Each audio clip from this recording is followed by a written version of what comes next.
Welcome. This is Soothing Whispers ASMR. As always, if there are any sounds or words you would like to hear me perform, please leave them below in the comments. Tonight, I thought we could enjoy another delightful fairy tale by the Brothers Grimm. So sit back, relax, and enjoy the tale of the Fisherman and His Wife. Once upon a time there lived a fisherman in a little hut beside the sea. One day he fished from sunrise to sunset without having even a bite. Just as he was about to stop for the night, there came a sudden jerk on the line. He pulled up a large flounder. "Good fisherman," cried the flounder, "please let me go. I am not a real fish, but a prince who has been changed into this shape. Put me back into the water and let me swim away." "That I will," said the fisherman. "I would rather let go a flounder that can speak than keep it." He put the fish back in the water. It swam away, leaving a streak of blood. Then the fisherman went home with empty hands. "Husband," said his wife, "have you caught nothing all this day?" "Nothing but a flounder," he said. "It spoke and told me it was a prince changed to that shape. So I threw it back into the water, as it asked me to do." "Did you not make a wish?" said his wife. "No," he said, "for what should I wish?" "Why, for many things, you silly man. For a better house than this hut, for one thing. What a pity you did not think of that. No doubt he could have given you anything for which you asked. Go and call him now. Perhaps it is not too late." To please his wife, the fisherman went down to the shore. He stood for a while looking at the water, which was green and dark.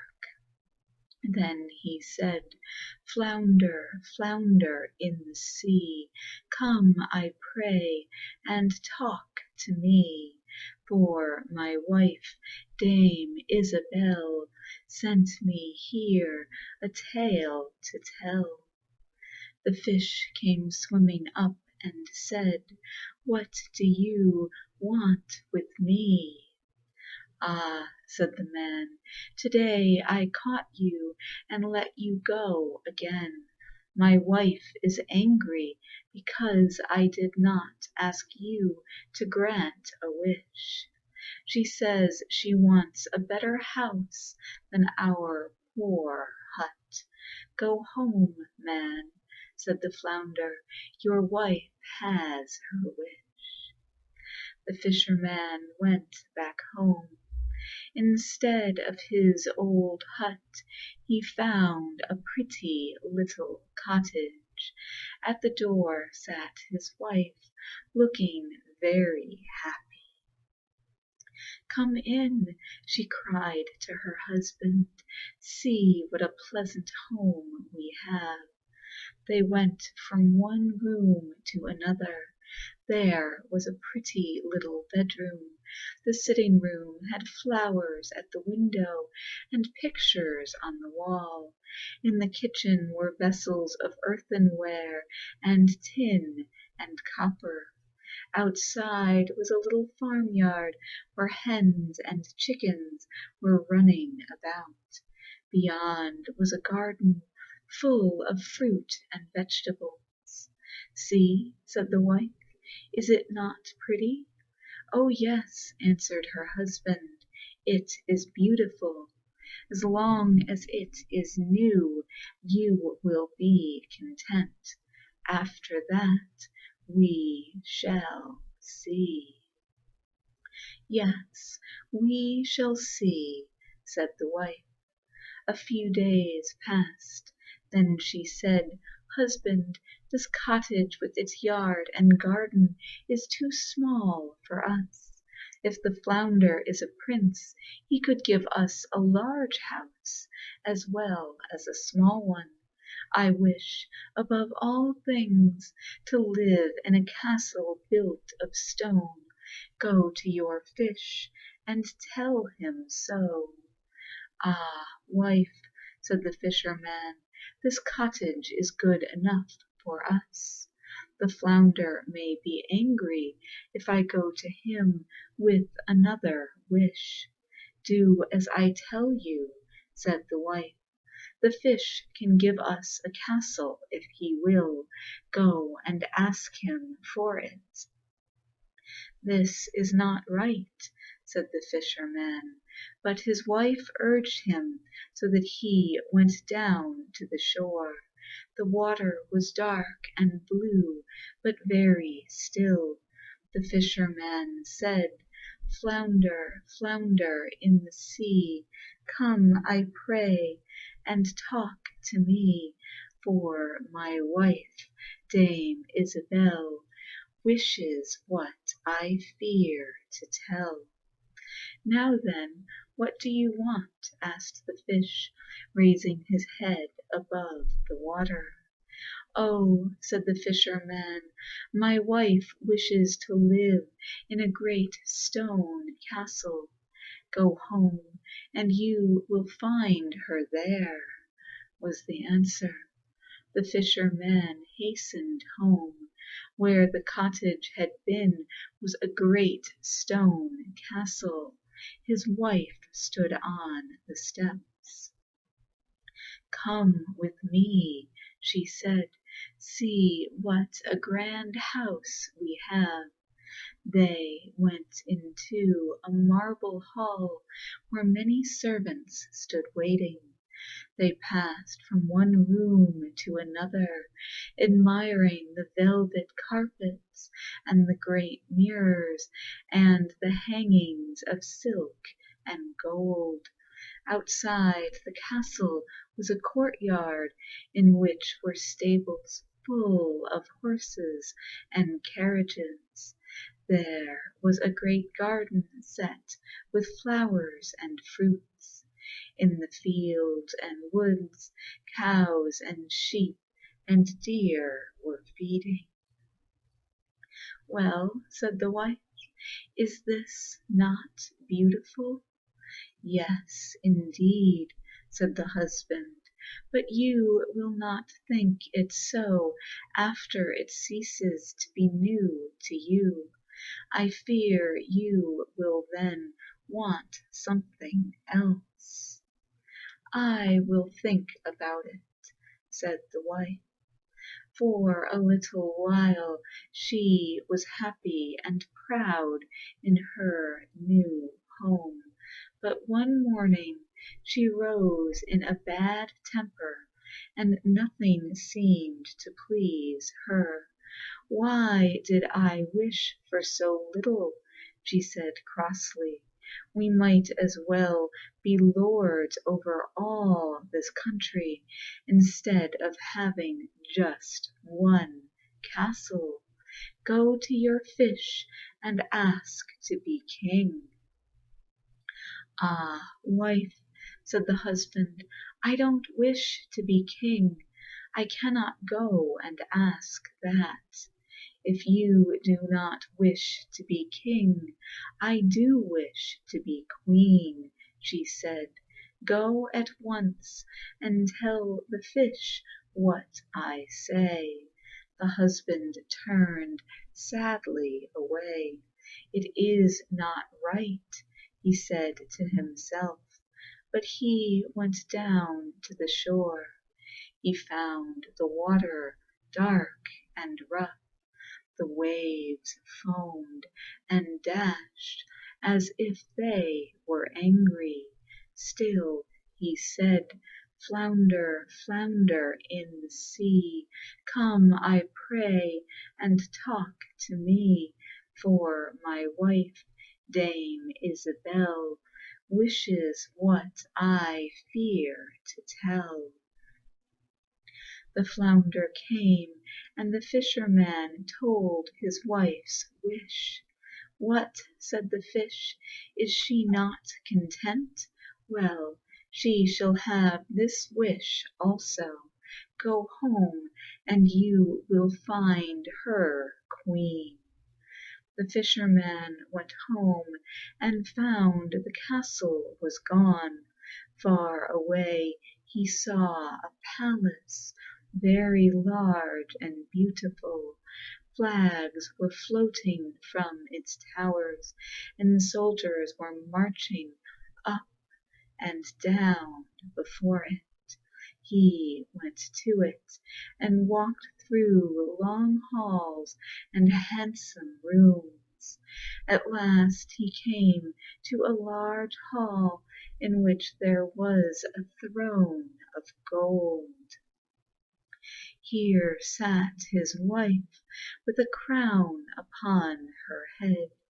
Her dress was of cloth of gold, and around her were lords and ladies. "Ah, wife," he said, "so you are queen now?" "Yes," she answered, "I am queen." He stood looking at her for a long time. Then he spoke again. "Well, wife, of one thing I am glad. Now that you are queen, you will be content. There is nothing left for you to wish for." "We shall see about that," she said. As time passed, the fisherman's wife found less and less pleasure in being queen. She stayed awake at night, wondering if there was not something more for which she could wish. After one sleepless night, she rose early and stood at the window. The sky was pink with dawn. Little by little it grew golden, and then the sun rose. It was a beautiful sight. "Oh," she said, "I should like to have the power to make the sun rise. I wish to rule the sun and moon. Husband, husband, wake up," she cried. "Go at once to the fish and tell him that I wish to rule over the sun and the moon." The husband was so frightened that he tumbled out of bed. "Wife, wife, what did you say?" he asked. "I wish to rule the sun and the moon," she said. "Go at once and tell the flounder." But he fell on his knees before her. "Do not make such a wish as that," he cried. "It is wicked. There is only one who can rule the sun and the moon." At this his wife was so angry that she drove him out of doors. The poor fisherman went down to the shore. A great storm had come up, and the sea was quite black. The angry waves rolled to and fro, and dashed against the rocks. Hardly knowing what he did, the fisherman said over the old words, Flounder, flounder in the sea, come, I pray, and talk to me, for my wife, Dame Isabel, wishes what I fear to tell. When the fish rose, he cried, "Oh, what shall I do? My wife wishes to rule the sun and the moon." "There is but one who can do that," replied the fish. "Go home. You will find your wife in your old hut by the sea." Sure enough, the grand palace was gone. There was the old hut, which seemed smaller and poorer than ever. At the door sat his wife, in an old ragged dress, and in the poor old hut she had to stay, thanks to her discontent. I have to say, women in these fairy tales really get a bad rap.